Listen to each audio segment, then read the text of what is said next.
In the winter of 1998, there was an undocumented wave of brutal murders that nearly wiped out the entire population of a small fishing village in Argentina. All evidence of the incident was swiftly swept under the rug by local authorities, which then proceeded to set up massive roadblocks around Tamakan, preventing anyone from getting near the site of the murders. Media coverage of the police's suspicious actions was minimal, with most newspapers and local news channels labeling it as a large-scale evacuation on account of a fictitious fire hazard. The most bizarre part of the whole affair, however, was that after gathering the village's handful of survivors, government officials decided to unceremoniously institutionalize them in different high-security psychiatric wards scattered throughout the country. The reasoning behind these seemingly unwarranted institutionalizations was never made public knowledge, but despite the Argentinian government's best efforts, rumors of the murders spread like wildfire across all of South America. 2 years later, an amateur film crew from Buenos Aires traveled to Tamakan. Their objective? To shoot a found footage documentary regarding the incident. "We wanted to film it like the Blair Witch Project," disclosed Gabriela Del Carmo, the project's director of photography. "Blair Witch had come out the year before, and everyone was still raving about it. We wanted to do something similar, but scarier, creepier, with more blood and sinister interviews. Obviously, we had no idea what we were about to get ourselves into." Upon arriving at the remote fishing village, the crew wasn't surprised to find it completely abandoned. What they weren't expecting, however, was to discover that most of the buildings had been deliberately burned down. "You could tell that it hadn't been an accident," said the project's first assistant, director Rodrigo Elias. "And that really shocked us, finding out that the cops had deliberately torched the place. Of course, once we started piecing together what really went down there, it made sense. Hell, I'm surprised it took them that long to do it." With most of the survivors locked away, the crew was forced to travel to the neighboring towns and hamlets in search for more information. These weren't very successful trips. "No one wanted to talk about it," said Angelico de Sousa, one of the project's executive producers. "Everyone was too scared to do it. The second we mentioned Tamakan, they would shut their doors in our faces. Literally, it was as if it was illegal to talk about what happened, as if they knew someone else was listening. We never spent more than a night in these strange little towns. The townsfolk would always throw us out in the next morning, and every time they did it, it felt like they were doing us a favor, as if it was for our own good." After briefly returning to the ruins of Tamakan to shoot the final landscape shots for the documentary, the crew spent the next few months pinpointing the psychiatric wards where the village's survivors had been unwillingly admitted. Even though they knew these were strict institutions that wouldn't let a camera near any of its patients, they'd hoped to track down former staff members that could shed some light on the events that had transpired during the winter of '98. Much like their previous experience, the crew had a hard time finding someone willing to talk about the murders. "We knew it was a long shot the moment Diego suggested it," recalled screenwriter Salvador Marino, "but we were short of any other alternatives. We had no way of reaching out to the survivors, and the cops sure as hell wouldn't talk to us. Unless we wanted to go full fiction on this film, we needed to interview someone who was either related to the murders or who had contact with someone who was. To be honest, we actually came very close to going a completely different direction with the entire project.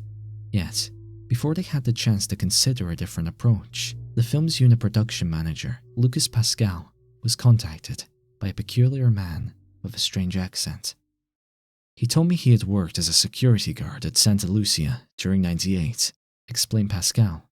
Santa Lucia was one of the 9 hospitals that had come up during our investigation. Naturally, we were pretty excited about interviewing the guy. At the same time, we were also prepared to be completely disappointed. We weren't exactly sure what kind of information we'd get from him. Some suspected he was only trying to scam us.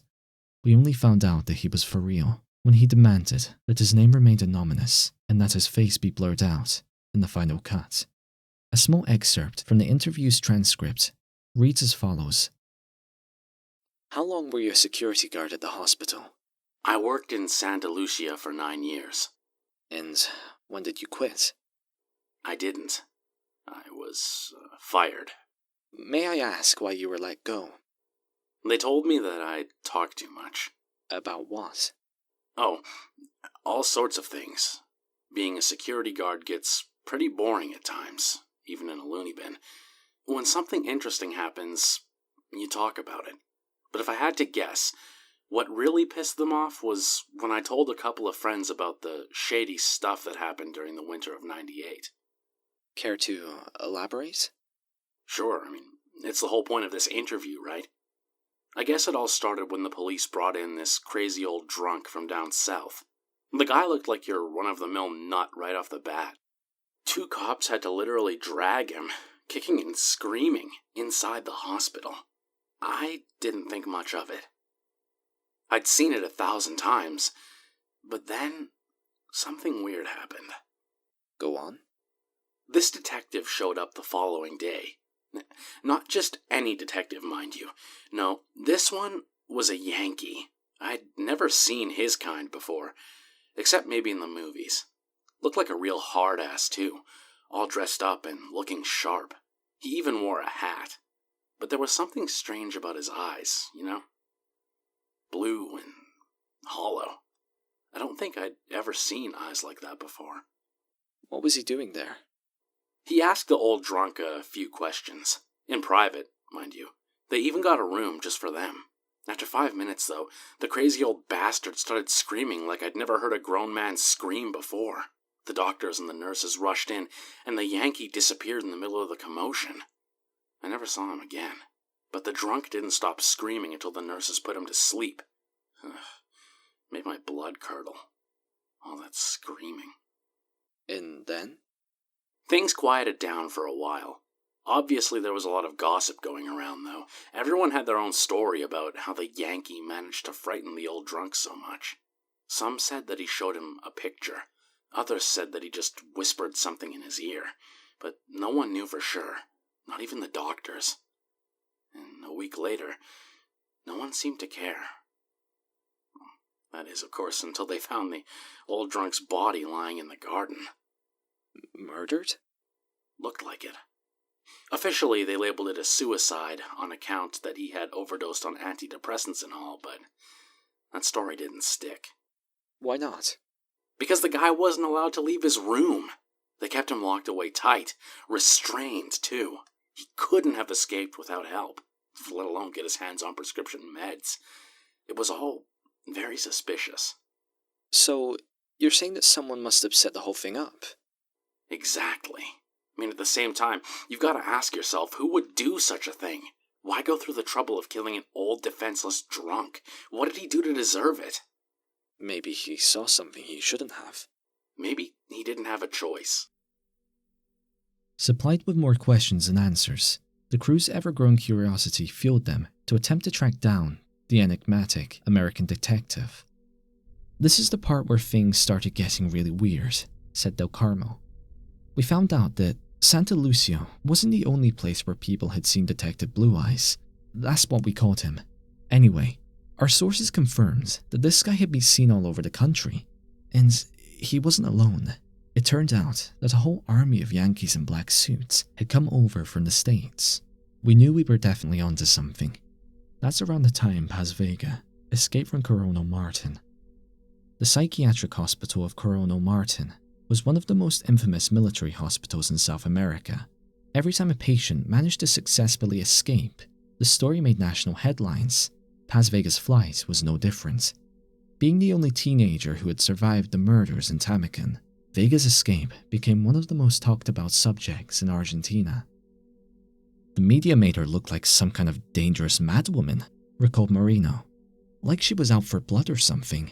It was all very hard to swallow, but the police sure was desperate to find her. I had never seen so many cops out in the street. We tried to track her down too, but it was useless. We didn't have enough resources or the manpower. After a few weeks though, the whole thing died down. The cops never found her. Without any more leads or cooperative interviewees, the crew decided to shift their focus towards the past history of Tamakan. What they discovered was nothing short of disturbing. We found out that the place was some kind of haven for pagan rituals and devil worship, revealed De Sousa, Freaks from all over the world would go there to offer sacrifices to their weird gods. There were also strange reports of a secret society of cannibals, all sorts of creepy stuff.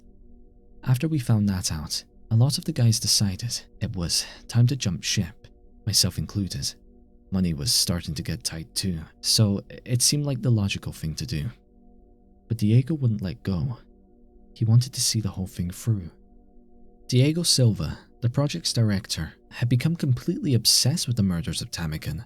So much so, in fact, that not even when all of his crewmates had gone their separate ways did he put a stop to his manic research, which eventually led him to leave the country. The last time I heard from him, he was headed to Italy, said Pascal. Something about tracking down Paz Vega's last known relatives. I remember thinking it was a waste of time. Even if he did manage to find out where they lived, the Yankees had probably been there already. But Diego didn't care. He couldn't be reasoned with. He was past salvation. After boarding a cheap flight to Naples, Diego Silva wasn't seen again for over 12 months. His sudden disappearance didn't go unnoticed. Both family members and close friends alike flew to the filmmaker's last known whereabouts in a desperate attempt to find him. Unfortunately, the 26-year-old Argentinian from Buenos Aires left no trace.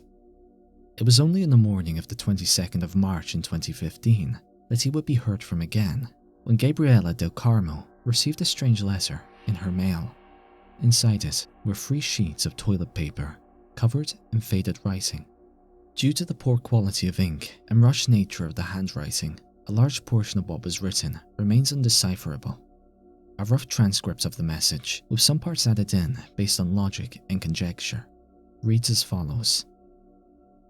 My dearest Gabriela, men in white coats are about to do something to my brain. They say it will make me forget what I know. It's all for the best. Leaving Argentina was a mistake. The doctors tell me that I probably won't be the same after the operation. They say I'll probably forget all about my friends and family. As much as that saddens me, I'm still glad they're doing it. I know it sounds cliché, but I can no longer live with what I know. I never did find a girl, but I did find out what happened to Tamakan. Not all of it, but some parts. I wish that I hadn't. It's so much worse than what we thought. For once they were right to hide something from us. Please, take care of yourself and tell the others that I'm okay. Don't try to find me. Don't go back to Tamakan. They didn't kill them all. With no mention of a place or any other means of discerning the exact location, all that Del Carmo could do was to share the contents of the message with Silva's family and former crewmates, nimbly neglecting to mention its last sentence. Yet, as distressing as it was to read Silva's cryptic message, Del Carmo couldn't help but to feel a strong urge to revisit the footage they had shot during their trip to the fishing village. After reading his letter, it felt like we missed something while we were there, she explained, and there was something about that last sentence that really made my skin crawl. Del Carmo went on to rewatch the footage several times, but it was only after she digitally enhanced some of the wide shots of the village's waterfront that she noticed something odd. Back then, we were so focused on examining the burnt houses for clues that we didn't pay attention to anything else, she confessed. Especially not the seagulls. Upon carefully analyzing one of the shots, Del Carmo noticed a large group of seagulls fighting over what seemed to be a human foot. Unlike digital video, which has a set number of pixels, she explains, when you digitally enhance film, you can actually zoom in on certain areas without it affecting the level of detail, kind of like what they do on CSI and other cop shows. When I zoomed in on the foot, I noticed that it had human bite marks all over it, a discovery that brought her to an unsettling conclusion. Whatever happened to those villagers back in '98, I think it's safe to assume that they weren't just murdered, they were eaten too. After her interview, Del Carmo agreed to provide a copy of the digitally enhanced shot so that it could be further examined by experts. Before she had the chance to do so, however, our sources report that she went missing after receiving a visit from a well-dressed man with pale blue eyes and a North American accent.